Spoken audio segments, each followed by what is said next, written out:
नमस्कार बच्चों, मैं वसुधा रेणु तिवारी शिवम विद्यापीठ की हिंदी व्याकरण की कक्षा में आपका स्वागत करती हूँ।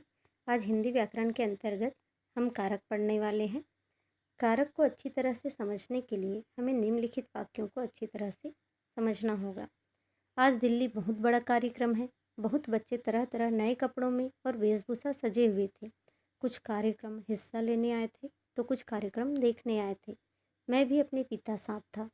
उपरोक्त वाक्य को पढ़कर हमें कुछ अटपटा सा लग रहा है, कुछ अधूरा लग रहा है और न ही हमको वाक्य का कोई अर्थ स्पष्ट समझ में आ रहा है, क्योंकि ऊपर लिखे हुए वाक्य में कुछ शब्द छूटे हुए हैं। अब हम नीचे दिए हुए वाक्य को पढ़ते हैं। आज दिल्ली में बहुत बड़ा कार्यक्रम है। बहुत से बच्चे तरह तरह के नए कपड़ों में और वेशभूषा में सजे हुए थे। कुछ कार्यक्रम में हिस्सा लेने आए थे तो कुछ कार्यक्रम को देखने के लिए आए थे। मैं भी अपने पिता के साथ था। इस वाक्य में ये जो आप लाल रंग के रंगीन शब्द देख रहे हैं, ये शब्द ही कारक हैं और ये शब्द वाक्य को क्रिया से जोड़ने का कार्य करते हैं। अर्थात संज्ञा या सर्वनाम का क्रिया से संबंध जोड़ने वाले शब्द ही कारक कहलाते हैं। अगर ये शब्द नहीं होते तो हमें वाक्य का कोई अर्थ समझ में नहीं आता। अर्थात हम कह सकते हैं कि शब्दों को सिर्फ एक जगह लिख देने से वाक्य सार्थक नहीं हो जाते, उनका कोई स्पष्ट अर्थ नहीं निकलता जब तक उसमें कारक न हो। ये जो छोटे छोटे शब्द हैं, में, से, के लिए, के लिए, को, तो इनका बहुत बड़ा अर्थ होता है संज्ञा या सर्वनाम का क्रिया के साथ संबंध जोड़ने के लिए, और यही कारक की परिभाषा होती है। वाक्य में संज्ञा या सर्वनाम पदों का क्रिया के साथ संबंध बताने वाला शब्द ही कारक कहलाता है। कारक के चिन्हों को हम विभक्ति या परसर्ग के नाम से जानते हैं। कारक की संक्षिप्त परिभाषा इस प्रकार है। संज्ञा या सर्वनाम के जिस रूप से उसका संबंध वाक्य के दूसरे शब्दों से जाना जाता है वह कारक कहलाता है। कारक आपस में वाक्यों को जोड़ने का कार्य करते हैं। कारक के बिना हमने देखा वाक्य किस तरह से अधूरे हो जाते हैं। कारक के भेद मुख्यतः 8 भेद होते हैं कारक के, जो इस प्रकार से हैं। पहला है कर्ता कारक।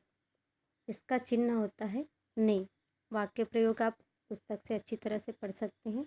राम ने खाना खाया। दूसरा है कर्म। कर्म का चिन्ह होता है को।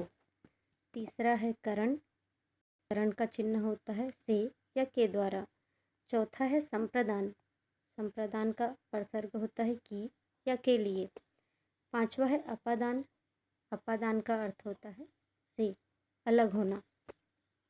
छठवा है संबंध। संबंध का परसर्ग होता है का के की या रारेरी। सातवां है अधिकरण। अधिकरण का कारक चिन्ह है में या पर। और आखिरी और आठवां कारक है संबोधन। संबोधन का कारक चिन्ह है हे या अरे।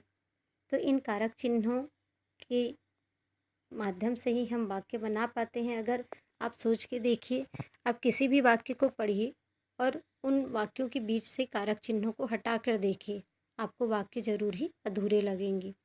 अब हम देखते हैं कि आज हमने क्या सीखा। कारक संज्ञा या सर्वनाम का संबंध वाक्य के दूसरे शब्दों से बताते हैं। ये मुख्यतः 8 प्रकार के हैं। कर्ता, कर्म, करण, संप्रदान, अपादान, संबंध, अधिकरण तथा संबोधन। कारक का प्रयोग करने पर संज्ञा, सर्वनाम तथा विशेषण का मूल रूप बदल जाता है। एक चीज़ और है, कारक को अच्छी तरह से याद करने के लिए, कारक को और चिन्ह को एक साथ याद करने के लिए हम इसे एक टेबल की तरह पढ़ सकते हैं। आपके माता पिता ने भी इसी तरह से पढ़ा होगा। आप इसी तरह से इसे अच्छे से याद कर सकते हैं। कर्ता ने, कर्म को, करण से, संप्रदान के लिए, अपादान से, संबंध काके की, अधिकरण में पर, संबोधन हे अरे। अगर आप इस तरह से इन कारक को और चिन्हों को एक साथ मिलाकर पढ़ते हैं तो आपको ये चार्ट और ये टेबल बहुत ही जल्दी याद हो जाएगा।